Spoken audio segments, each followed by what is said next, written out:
Hello viewers, educational गुरु YouTube channel पर आपको एक बार फिर से स्वागत है।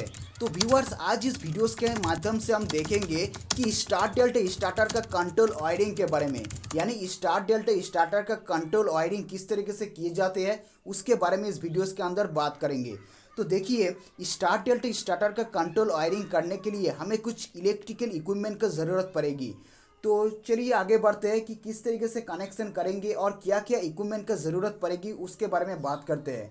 तो देखिए, इस स्टार डेल्टा स्टार्टर का कंट्रोल वायरिंग के लिए हमें 6 कंपोनेंट या फिर 6 इलेक्ट्रिकल इक्विपमेंट का ज़रूरत पड़ेगी।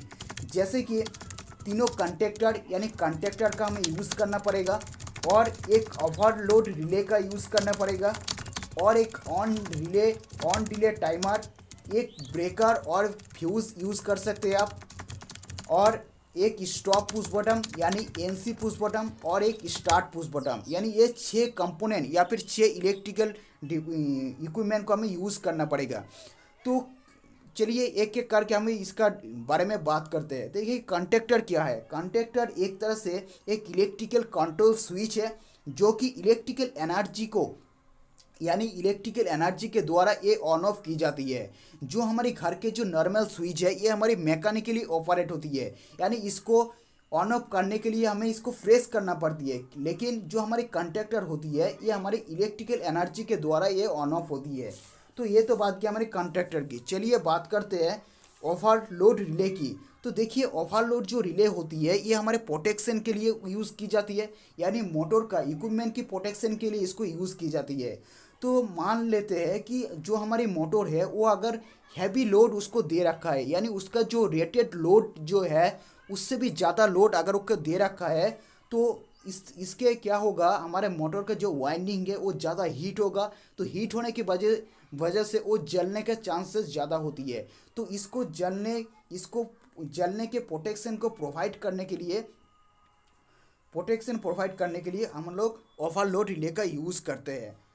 और हम लोग क्या क्या यूज़ करते हैं, एक ऑन डिले टाइमर को यूज़ करते हैं, एक ब्रेकर हम यूज़ करेंगे एमसीबी को, और एक एनसी स्टॉप पुश बटन, और एक स्टार्ट पुश बटन। तो चलिए आगे बढ़ते हैं कि किस तरीके से कनेक्शन की जाती है वो हम देख लेते हैं। तो देखिए, हमारा एक एमसीबी आएगा, एक एमसीबी होगा, और 2 पुश बटन यानी स्टार्ट पुश बटन और स्टॉप पुश बटन, और हमारा तीनों कॉन्टेक्टर होगा, एक टाइमर होगा और एक ओवर रिले।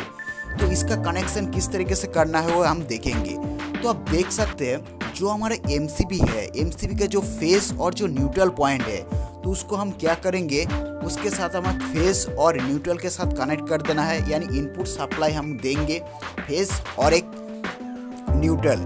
तो जो हमारा फेस सप्लाई है उसको हम किस तरीके से कनेक्शन करेंगे, यानी तीनों कंडक्टर का, main conductor, overload conductor, delta और स्टार कंडक्टर का। तो देखिए, जो फेस सप्लाई है उसको हम क्या करेंगे, जो हमारा ओवरलोड जो रिले है उसका जो एनसी पॉइंट है यानी नॉर्मल क्लोज पॉइंट है उसके साथ कनेक्शन कर देना है। और एनसी पॉइंट का जो दूसरा पॉइंट को हम क्या करेंगे, जो हमारे स्टॉप पुश बटन है उसका एक हिस्सा के साथ हमें से कनेक्शन कर देना है। तो देखिए, कनेक्शन हो चुकी है। और स्टॉप पुश बटन को जो दूसरा पॉइंट से हम एक कॉइल लेके स्टार्ट पुश बटन में देंगे, और स्टार्ट पुश बटन एक कॉइल लेके हमें क्या करना है, जो मेन कंडक्टर है उसको हमें A1 कॉइल में दे देना है। इसी प्रकार एक को हम A1 कॉइल में देंगे, दूसरा को हम क्या करना है, जो टाइमर का जो A1 पॉइंट है उसके साथ कनेक्शन कर देना है। और टाइमर का A1 पॉइंट से कॉइल लेके क्या करना है, जो हमारी कॉमन पॉइंट है टाइमर का उसके साथ कनेक्शन कर देना है। तो देखिए, कनेक्शन हो चुकी है। चलिए बात करते हैं आप।